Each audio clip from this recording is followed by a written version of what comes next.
അസ്സലാമു അലൈക്കും. എല്ലാവർക്കും ഒരുപാട് നന്ദി പറഞ്ഞാൽ ഒരു വാക്കുകൊണ്ട് തീരും. ഒരുപാട് കടപ്പാടുണ്ട് ഈ സഹായിച്ച എല്ലാവർക്കും വേണ്ടിയിട്ടും. ഞാൻ 5 നേരം അള്ളാഹിനോട് ദുആ ചെയ്യുന്നുണ്ട്. നിങ്ങൾ തന്ന പൈസ എവിടെയും പോവില്ല. അതൊരു നേർച്ചപ്പെട്ടിയിലിട്ടതുപോലെ നിങ്ങൾക്ക് അവിടെ ഉണ്ടാവും. ഇൻഷാ അല്ലാഹ് ഇന്ന് ദുനിയാവിലും നാളെ മഹ്ശറയിലും നിങ്ങൾക്കൊരു നല്ലൊരു തണലായിട്ട് അതുണ്ടാവും. എപ്പോഴും എൻ്റെ ഒരു ആഗ്രഹമായിരുന്നു ഫൈസൽ മാഷ് വന്നിട്ട് എനിക്ക് കട്ടില വെച്ച് നിങ്ങൾക്ക് കാണിച്ചു തരണം എന്നെനിക്ക് ആഗ്രഹമായിരുന്നു. അൽഹംദുലില്ലാഹ് ഒരു കേടുപാടും ഇല്ലാത്ത മാഷ് എൻ്റെ അടുത്തേക്ക് എത്തി. അൽഹംദുലില്ലാഹ് മാഷ് എന്നോട് സഹകരിക്കുന്നത് പോലെ നിങ്ങളെല്ലാവരും ഒന്നും കൂടെ ഞാൻ നിങ്ങളുടെ മുന്നിലേക്ക് യാചിക്കുന്നത്. മാനന്തവാടിയിലെ റംല എന്ന ഭിന്നശേഷിക്കാരിയായ സഹോദരിയുടെ ആദ്യത്തെ വീഡിയോ കണ്ടവർക്കൊക്കെ ഇപ്പോൾ ഈ ഒരു അവസ്ഥയിൽ വന്ന മാറ്റം കാണുമ്പോൾ അതിയായ സന്തോഷം ഉണ്ടാവും. ആദ്യമായിട്ട് എന്നെ വിളിച്ചു തേലേക്കാടുള്ള മൻസൂറും അവരുടെ സിസ്റ്റർ ഹസീനയും ഭിന്നശേഷിക്കാരാണ്. അവരെ അറിയിച്ചതിൻ്റെ അടിസ്ഥാനത്തിൽ ആദ്യം ഞാൻ ഇവരെ തേടിപ്പോയത് എൻ്റെ കുടുംബത്തോടൊപ്പമാണ്. അന്ന് അവിടുത്തെ അതായത് തോണിച്ചാലിലെ ഒരു പെട്രോൾ പമ്പിന് മുന്നിൽ വത്തക്ക കച്ചവടം ചെയ്യായിരുന്നു. നടക്കാനൊന്നും കഴിയില്ല കേട്ടോ. അന്ന് വളരെ സങ്കടത്തോടു കൂടി എന്നോട് പറഞ്ഞു, മാഷേ എനിക്ക് ജീവിതത്തിൽ ഏറ്റവും വലിയൊരു ആഗ്രഹം എന്ന് പറയുന്നത് സ്വസ്ഥമായിട്ട് പ്രയാസങ്ങളില്ലാതെ ബാത്റൂമിൽ പോവുക എന്നുള്ളതാണ്. ഒരാളുടെ ആഗ്രഹമാണ്. നമ്മൾ മനസ്സിലാക്കണം, നമുക്കൊക്കെ എന്തെല്ലാം സൗകര്യങ്ങളുണ്ട്. ഇവർ ഇഴഞ്ഞിഴഞ്ഞ് വാടക വീട്ടിൽ നിരങ്ങി എന്നൊക്കെ പറയാൻ പറ്റും. അങ്ങനെയാണ് ബാത്റൂമിലേക്ക് വീൽ ചെയർ പോകാൻ പറ്റൂല. ബാത്റൂമിലേക്ക് ഒന്ന് ആലോചിച്ച് നോക്കുക. അതും ഭിന്നശേഷിക്കാരെ ഇവരെ പോലുള്ള ആളുകൾക്ക് സുഖമായിട്ട് പോകാൻ പറ്റിയ ടോയ്ലറ്റ് ഒന്നുമല്ല. എത്ര ഇടങ്ങാറാവെന്ന് പറയുമ്പോൾ ആ അവസ്ഥ നിങ്ങളും ചിന്തിക്കേണ്ടതുണ്ട്. ആ ഒരു അവസ്ഥയിൽ നിന്നും ഇപ്പോൾ അൽഹംദുലില്ലാ 2 വീഡിയോ ഞാൻ ചെയ്തു. അതിനുശേഷം ഉണ്ടായ മാറ്റാണ്. ഇന്ന് കട്ടില വെക്കൽ ചടങ്ങിനായിട്ട് ഞാനും ഷാഹുലും എത്തിയിട്ടുണ്ട്. നേരത്തെ എൻ്റെ സുഹൃത്തുക്കളൊക്കെ ഉണ്ടായിരുന്നു. അത് പഠിച്ചോണ്ട അനുഗ്രഹം കൊണ്ട് ഇവർക്ക് ഇത്തരം ഒരു അവസ്ഥയിലേക്ക് എത്തി. ഇനി ഒരു ചെറിയൊരു സഹായം കൂടെ നിങ്ങൾ കാണുന്ന ആളുകൾ ഈ വീഡിയോ ആദ്യം ഒന്ന് കാണാം. നേരത്തെ ഒരുപാട് പേരാണ് ഇതിന് സഹായിച്ചത്. ചെറിയ പൈസ അല്ലെങ്കിൽ വലിയ പൈസ ഒക്കെ ഞങ്ങൾ ഒരേപോലെയാണ് കാണുന്നത്. നിങ്ങൾ ഏറ്റെടുത്തുകൊണ്ടാണ് ഈ ഒരു അവസ്ഥയിൽ എത്തിച്ചത്. സ്വന്തം ഭൂമിയിൽ ഇവർക്ക് ഇങ്ങനെ എത്തിച്ചു എന്ന് പറയുമ്പോൾ ചെറിയ കാര്യമല്ലല്ലോ. ഇനി നമ്മൾ അടുത്ത വീഡിയോ ഇൻഷാ അല്ലാഹ് ഒരു കുടിയിരിക്കലായിരിക്കും. അതിന് മുന്നേ നിങ്ങൾ ഈ വീഡിയോ പരമാവധി ഒന്ന് ഷെയർ ചെയ്ത് സപ്പോർട്ട് ചെയ്താൽ ഒരു 100 രൂപ വീതം നിങ്ങൾ എല്ലാവരും ഇട്ട് കൊടുത്താൽ അല്ലെങ്കിൽ ഇവരെ ചെറിയ ചെറിയ ആവശ്യങ്ങൾക്ക് നിങ്ങൾ ഒന്ന് സപ്പോർട്ട് ചെയ്താൽ നമുക്ക് ഉടൻ തന്നെ ഇവർക്ക് ഒരു പുതിയ വീട്ടിലേക്ക് മാറ്റം വരുന്നതാണ്. നിങ്ങൾ വീഡിയോ ഒന്ന് കണ്ട് സഹകരിക്കുക എന്ന് മാത്രമാണ് അഭ്യർത്ഥിക്കാനുള്ളത്. ഇവർ ആരും മുന്നിലും കൈ നീട്ടാറില്ല. വത്തക്ക കച്ചവടം റോഡ് സൈഡ് പുളി പാക്കറ്റാക്കി വിൽക്കുന്നു.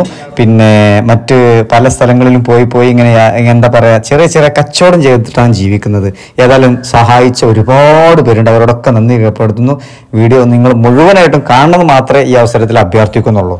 ഒരുപാട് വൈകിപ്പോയി ഞാൻ വയനാട്ടിലേക്ക് എത്താൻ. കാരണം ഓണം വെക്കേഷനിൽ ഒരുപാട് പ്രോഗ്രാം ഉണ്ടായിരുന്നു. ഇനി സ്കൂൾ തുറക്കാൻ പോകണതിനെ സംബന്ധിച്ച്.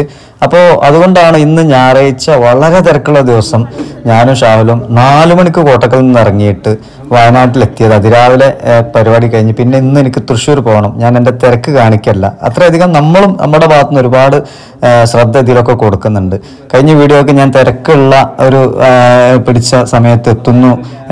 കുറച്ച് എനിക്കും എൻ്റെതായ ചിലവൊക്കെ ഇതിനുണ്ടെന്ന് പറഞ്ഞപ്പോൾ എൻ്റെ പ്രദേശത്തുള്ള ഒരാൾ വളരെ മോശമായിട്ടൊരു കമൻറ്റ് കിട്ടു. അതൊന്നും ഞാനിപ്പോൾ ആ കമൻറ്റ് കഴിഞ്ഞ വീഡിയോ തന്നെ ഉണ്ടാവും. പക്ഷെ അതൊന്നും എനിക്ക് പ്രശ്നമില്ല. ചിലവ് നമുക്ക് ചിലവുണ്ട്, ഒരുപാട് ചിലവുണ്ടാവുമല്ലോ. പക്ഷെ നമ്മുടെ ചിലവൊന്നും ഒരു വിഷയമല്ല. നിങ്ങളൊക്കെ നല്ലപോലെ ചിലവാക്കിയത് കൊണ്ട് നമ്മൾ ഒരുമിച്ച് നിന്നോടാണ് ഇങ്ങനെയൊക്കെയുള്ള ഒരുപാട് പ്രയാസപ്പെടുന്നവർക്ക് സന്തോഷം നൽകാൻ സാധിക്കുക എന്ന് പറയുന്നത്. അതിനപ്പുറം ഒരു പ്രശ്നവും എന്നെ സംബന്ധിച്ചില്ല. ആ സന്തോഷമാണ് നമ്മൾ കൂടെ നിൽക്കുന്നത്. അതായത് എനിക്ക് ഇനിയും അത് പൂർത്തീകരിക്കണമെങ്കിൽ 4 ലക്ഷം റുപ്യ ഇനിയും വേണമെങ്കിൽ. അതുകൊണ്ട് എല്ലാവരും അകമഴിഞ്ഞ സഹായത്തോടു കൂടി എനിക്കിത് നിങ്ങളെല്ലാവരും ചേർത്ത് പിടിച്ച് എന്നെ സഹായിക്കണം. എനിക്ക് പറയാനുള്ളൂ. നിങ്ങളോട് എന്ത് പറയണമെന്ന് എനിക്ക് വാക്കില്ല. അത്രയും ഉപകാരം ചെയ്ത നിങ്ങളെ അള്ളാഹു ഇരു സ്ഥലത്തും അള്ളാഹു നന്നാക്കട്ടെ. 10 റുപ്യ തന്നൂലേ 50,000 റുപ്യ തന്നൂര് ഒരേപോലെ അള്ളാഹു കാണണേ എന്ന് ഒറ്റ പ്രാർത്ഥനയുള്ളൂ എനിക്ക്. അത് ഈ വാക്കുകൊണ്ട് മാത്രമല്ല, എന്നും ഞാൻ ഈ വീട്ടിൽ എത്ര കാലം ഞാൻ ജീവിതകാലം മുഴുവനും നിൽക്കുന്നുണ്ടെങ്കിലും നിങ്ങൾക്ക് എപ്പോഴും ഉണ്ടാവും ഈ പ്രാർത്ഥന. പിന്നെ ഇതിന്റെ തേപ്പ്, അതേപോലെ തന്നെ ഫ്ലോറിംഗ് വർക്ക്, പ്ലംബിംഗ് വർക്ക്, അതേപോലെ തന്നെ വാതില് അല്ലേ, ഈ ഒരു ഇനങ്ങൾ ഇലക്ട്രിക് വർക്ക് അല്ലേ, അത് പ്ലംബിങ്, ഇത്രയും കാര്യങ്ങളാണ് നടക്കാറുള്ളത്. നിങ്ങൾ ഓരോരുത്തരും ഒരു 100 രൂപ വീതെങ്കിലും ഇട്ട് കഴിഞ്ഞാൽ അല്ലേ, അങ്ങനെ ഇട്ടാലും മതി. കഴിയുന്നവർ അതിനനുസരിച്ച് ചെയ്താലും മിനിമം അങ്ങനെ ഒരു ഇട്ട് കഴിഞ്ഞാൽ തന്നെ ഞങ്ങൾക്ക് അൽഹംദുലില്ലാ ഉടൻ തന്നെ ഇപ്പൊ 2 വരവാണ് ഞാൻ വന്നത് അല്ലേ, 3ാമത്തെ വരവാണിത്. ഇനി അടുത്ത വരവിന് ഇൻഷാ അല്ലാഹ് ഒരു പിന്നെ കുടിയിരിക്കലായിരിക്കണം എന്നുള്ള ദ്വാ നെയ്യത്തിലാണ് ഞങ്ങൾ വന്നിട്ടുള്ളത്. അൽഹംദുലില്ലാ എത്ര എമൗണ്ട് വന്നത് ടോട്ടല്? 5,41,000. 5,41,000 ടോട്ടല്. 5,41,000. അത് മുഴുവനും ഞങ്ങളിവിടെ ചെലവാക്കിയിട്ടുണ്ട്. ആയിക്കോട്ടെ, എല്ലാരെയും സഹായിച്ച ഒരുപാട് പേരുണ്ട് കേട്ടോ. നിങ്ങളൊന്ന് ഷാവിലെ പറയാനുള്ളത് എന്തെങ്കിലും രീതിയിൽ സ്പോൺസർ ചെയ്യാൻ ആഗ്രഹിക്കുക, ഫ്ലോറ് പറ്റുന്ന ടൈൽസ് സ്പോൺസർ ചെയ്യാം, പ്ലംബിംഗ് വർക്ക് എന്തൊക്കെയാണെന്ന് പറഞ്ഞെടുക്കുക. പ്ലംബിംഗ് വർക്ക് ഉണ്ട്, ഇലക്ട്രിക്കൽ വർക്ക് ഉണ്ട്, ഫ്ലോറിംഗ് ഉണ്ട്, പെയിന്റിംഗ് ഉണ്ട്. പെയിന്റിംഗ് പിന്നെ അത്ര എക്സ്പെൻസീവ് ആവില്ല. ബാക്കിയുള്ള ആരെയും സ്പോൺസർ നമ്പർ കൊടുക്കാം, താത്താന്റെ നമ്പർക്ക് നിങ്ങൾ വിളിക്കാം. ഇല്ലെങ്കിൽ ഒരു 100 രൂപ വീതം ഒന്ന് മിനിമം വീഡിയോ ഒന്ന് ഷെയർ ചെയ്തിട്ട് സപ്പോർട്ട് ചെയ്യാം. അസ്സലാമു അലൈക്കും വറഹ്മത്തുള്ളാഹി. വളരെ സന്തോഷമുണ്ട്. നമ്മുടെ റംലത്തക്ക് ഒരു വീട് വെക്കുന്നതുമായി ബന്ധപ്പെട്ടുകൊണ്ട് എല്ലാവരും മുന്നിട്ടിറങ്ങുകയും അതിന്റെ പണി ഇത്രത്തോളം ഭംഗിയായി ഇത്ര എത്തിയിട്ടുണ്ട്. ഇനി ഇൻഷാ അല്ലാഹ് അത് പൂർണ്ണമായി പൂർത്തീകരിച്ച് നമുക്ക് കൊടുക്കാൻ കഴിയണം. അതിനുവേണ്ടി എല്ലാവരുടെയും അകമഴിഞ്ഞ പ്രാർത്ഥനയും സഹായ സഹകരണങ്ങളും ഒന്നുകൂടെ ഉണ്ടാവണം. സെക്രട്ടറിക്ക് എന്താ പറയാനുള്ളത്? സന്തോഷമായി അൽഹംദുലില്ലാ ഇത്രയായി. ഇനി ബാക്കിയുടെ പൂർത്തീകരിക്കണം. അതിന് എല്ലാവരുടെയും സഹായം ആവശ്യമാണ്. ഇതിന് കുറേ പേര് സഹായിച്ചിട്ടുണ്ട്. അള്ളാഹു എല്ലാവർക്കും അർഹമായ പ്രതിഫലം നൽകുമാറാകട്ടെ. ഞാൻ പ്രത്യേകിച്ചൊന്നും പറയാനില്ലല്ലോ. എന്നാലും പറയാനുള്ളത് എന്താ, നല്ല ആളുകളെ മനസ്സുകൊണ്ട് ഈ റംലാന്റെ ഈ വീട് ഇത്രയും പണി പൂർത്തിയായി. ബാക്കി കൂടെ എങ്ങനെയെങ്കിലും നമ്മളെല്ലാവരും സഹകരിച്ച് ഈ വീടിന്റെ പണിയൊന്ന് പൂർത്തിയാക്കി കൊടുക്കട്ടെ എന്ന് നമുക്ക് പ്രാർത്ഥിക്കാം. ഇന്ന് വളരെ ഫാസ്റ്റായിട്ട് കാര്യങ്ങൾ എങ്ങനെ നടന്നു ജസ്റ്റ് ഒന്ന് കാണിക്കട്ടെ, എങ്ങനെ വയനാട് എത്തി എന്നുള്ളത്.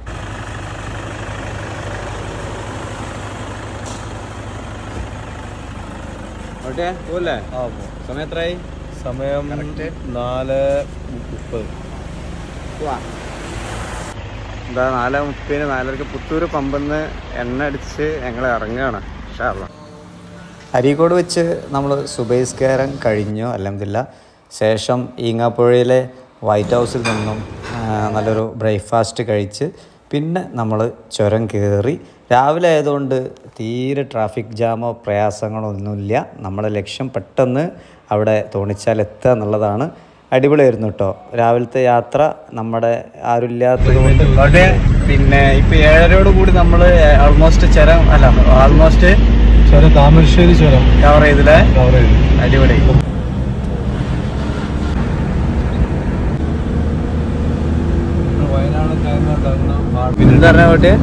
വയനാട് കായമുണ്ടാക്കുന്ന അരിയിലെ കായമരി ആ ഭാഗമാണ് ഇപ്പൊ നല്ല വയലുകളാണ്.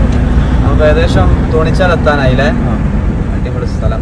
നേരത്തെ പോകുന്നോണ്ട് അങ്ങനെ ഒരു ബെനിഫിറ്റ് കിട്ടി. ബ്യൂട്ടിഫുൾ ആണ് സ്ഥലം. നോക്കിയത് നിങ്ങൾ കാണാത്തവരും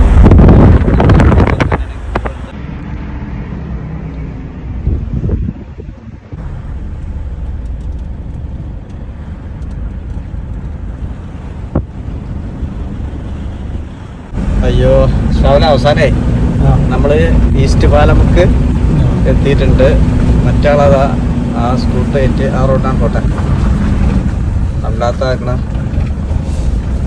എത്ര മണിക്ക് എത്തിയത് കറക്റ്റ് പറഞ്ഞിട്ട്? 9:15.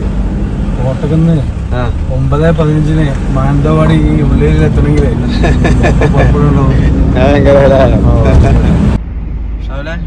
പ്രോഗ്രാം കഴിഞ്ഞില്ലേ? അൽഹംദുലില്ലാ തിരിച്ചെന്നപ്പോ സൺഡേ ആയതുകൊണ്ടാവുന്ന ചുരം അല്ലേ ഷാവിലെ? നല്ല റഷാണ്. അപ്പൊ ഷാവിലെ എവിടെ എത്തി? നമ്മള് തിരിച്ച് അടിവാരത്തി അടിവാരത്തെത്തി. അൽഹംദുലില്ലാ നമ്മളെ അല്ലേ? ക്ഷീണിച്ചാ? ഇതല്ലോ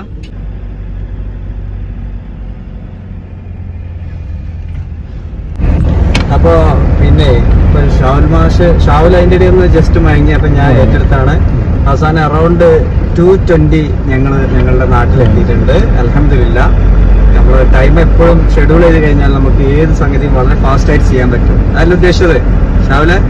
ഉറപ്പായിട്ടും. കാരണം വിത്തിൻ ഹാഫ് ഡേ നമ്മൾ ചെയ്ത പ്രവൃത്തി വലിയ സംഭവം. സുൽത്താൻ ബത്തേരി പോയി ഇവിടെ നാട്ടിലേക്ക് കോട്ടക്കലിലേക്ക് തിരിച്ചു വന്നു എന്നുള്ളതാണ് ഇതിന്റെ സംഭവം. എന്താ പറയാ, ചിലപ്പോ നമ്മള് ഈ ടൂറൊക്കെ പോകുമ്പോ ഒരുപാട് ആളുകൾ ഉണ്ടാവുമ്പോ ടൂർ പോകുമ്പോ ചിലപ്പോൾ നടക്കും, മറ്റാൾക്ക് 5 മിനിറ്റ് വെയിറ്റ്, രാവിലെ ആകുമ്പോ ഞാൻ വരാം 15 മിനിറ്റ് വരാം, നമ്മൾ ഇത്തരം പരിപാടികൾക്ക് നടക്കൂല. ഇത് ഇപ്പൊ ഞാൻ രാവിലെ ആയതുകൊണ്ട് വളരെ ഫാസ്റ്റ് ആയിട്ട് നമുക്ക് സാധിച്ചു. ആള് കൂടുമ്പോ ചിലപ്പോ 5-10 മിനിറ്റ് ലേറ്റ് ആകുമ്പോൾ നമ്മൾ പരിപാടിയൊക്കെ ബ്ലോക്ക് ആവും. ഇൻഷാ അല്ലാഹ് എനിക്ക് ഇന്ന് തൃശ്ശൂരിലെ കല്യാണത്തിന് പോവാണ്ട്. Okay, thank you.